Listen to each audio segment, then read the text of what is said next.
আজকে বক্তব্য করতেছে, আমাকে নিজেকে ভালো লাগছে না। কেন বলেন তো? একটু বলে দুটো মিনিট। কালকে হুজুরকে আমি ফোন করি, অ্যাকচুয়ালি ডায়েরিতে আমার লেখা ছিল আপনাদের জালসার ডেটটা কালকে হওয়ার কথা ছিল, একটু মিস্টেকের কারণে। মানে যেই দিন আমাকে প্রথম ফোন করে আমি বলেছিলাম, ভাই আব্বাজান কে ফোন করেছিল জানি না, জালসা করে কি আপনারা জুলুস করবেন? বলে হ্যাঁ। আর আমি ওইভাবে লিখে রেখেছি, ওই রাতটা আমার একদম গোটায় ব্যাখ্যা।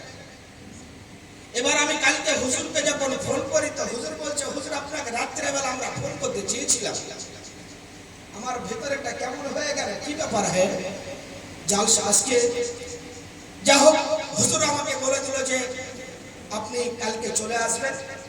সকালবেলা জুলুস বের হয়েছিল না, ওই জুলুসে একটু বাবা চিল্লামিল্লি করেছি তো গলাটা একটু বসে গেছে, বুঝতে পারলেন?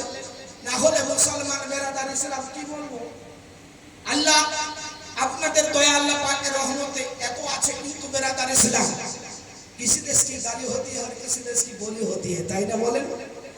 মুসলমান বেরাদার যাও, আল্লাহ রাব্বুল ইজ্জত যদি হায়াতে কোনোদিন আপনাদের রিজিক আমার পেটে ঢোকায়, ইনশাআল্লাহ আপনাদেরকে ভালোভাবে শোনাবো, ভালোভাবে বোঝাবো।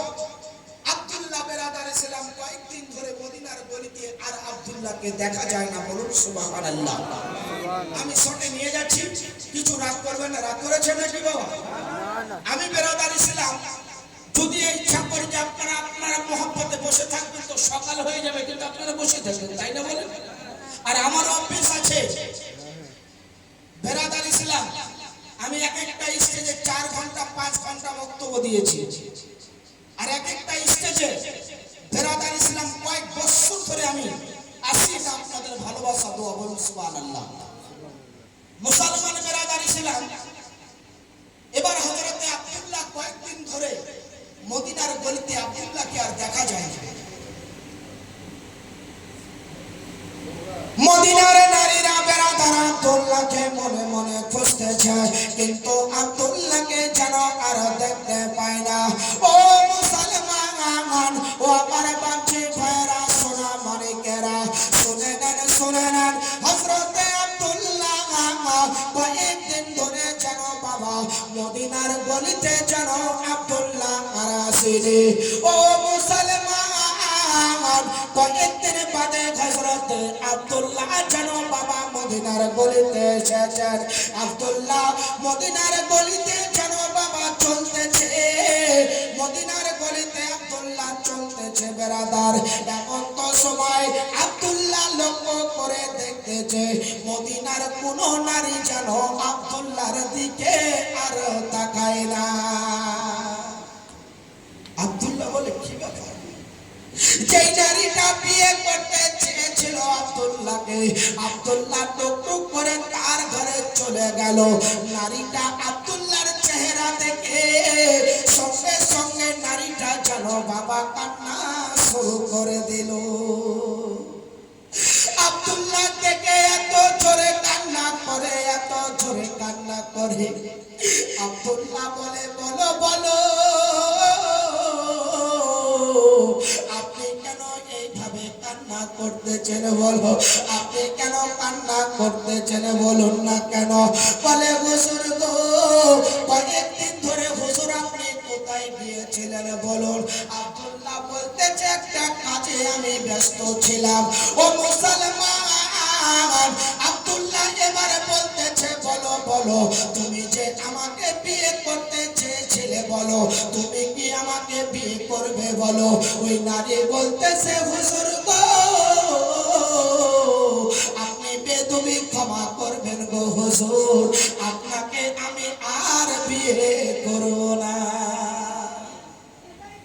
বলে, হুজুর গো শুনে নে, আপনার সৌন্দর্য চেহারা দেখে আমি ফিদা হইনি, আপনার ঠোঁট দেখে আমি পাগল হইনি, আপনার মাল সম্পত্তি থেকে আমি পাগল হইনি, আমি শুধু একটাই আপনার জিনিসকে দেখে পাগল হয়েছিলাম।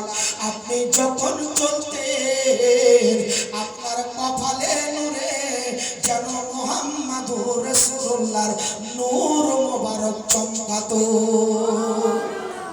তবে নসিবে আমার গো দিদারে নবী মুস্তাফার গো। জোরে বলুন সুবহানাল্লাহ। ও মুসলমান, হযরতে আব্দুল্লাহ অবাক হয়ে গেল। ওই নারী বলতেছে, হুজুর গো, আপনাকে আমি আর বিয়ে করব না, আপনাকে তো বিয়ে করব না। আমি আপনার সামনে কথা দিলাম, আমি যতদিন বেঁচে থাকবো আর কারোর সঙ্গে বিয়ের পর পিড়িতে আমি যেন আর বসবো না। হুজুর, আপনি সত্য করে কথা একটা বলবেন, আপনার কি বিয়ে হয়েছে? বলে হ্যাঁ হ্যাঁ, আমার বিয়ে হয়ে গিয়েছে। ওই নারী কান্না করতে করতে বলে, হুজুর গো, কোন ভাগ্যবতী আপনার বিবি হয়েছে, তার নাম কি গো হুজুর? আব্দুল্লাহ বলে, শুনে নাও, আমার বিবির নাম হলো হযরতে আমিনা। এই মুসলমান নারী বলে, হুজুর গো, ওই নারী আপনার বড় ভাগ্যবতী হয়ে গেল। কারণ বলো, ওই আমিনা শেষে জামানার নবীর মা হয়ে যাবে।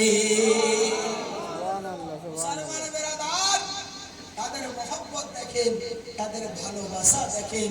আর আমরা জালসা শুনে ফজরের নামাজ পড়বো না বাবা, তাই না বলেন? তাই না সোনামানিকেরা? হ্যাঁ। ও বাপজি ভাইরা, এই জন্য বেশি বেশি করে আল্লাহর ইবাদত করবেন, আল্লাহকে ভালোবাসবেন, নবী মুস্তাফার দিওয়ানা হয়ে যাবেন। এই আব্দুল্লাহর কাহিনীকে যদি নিয়ে যাই বাবা, 6টা বেজে যাবে, কিন্তু মুসলমান সম্ভব নয়। ফজরের নামাজ পড়তে হবে, তাবারক বিলি হবে। আল্লাহ যদি কোনোদিন হায়াতে আপনাদের কাছে আমাকে নিয়ে আসে, ইনশাআল্লাহ। কারণ বেরাদার ইসলাম একটা কথা কি জানেন, বক্তাদের একটা মুড 9টা থেকে 12টা পর্যন্ত থাকে, কথা বুঝতে পারলেন? আর 12টা 1টার পর থেকে নিয়ে শ্রোতাকে ধরে রাখা, জালসা করা বড় কষ্টকর। যা হোক, আপনারা এতক্ষণ ধরে আমার সাথ দিয়েছেন, আমি এতে রাজি হয়েছি, বড় খুশি হয়েছি। যাওয়ার পথে আপনাদের জন্য দিল খুলে দোয়া করব। শেষ করি বাবা। হ্যাঁ,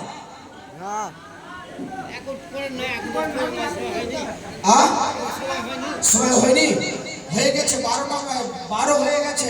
এগুলো বিলি করবেন না।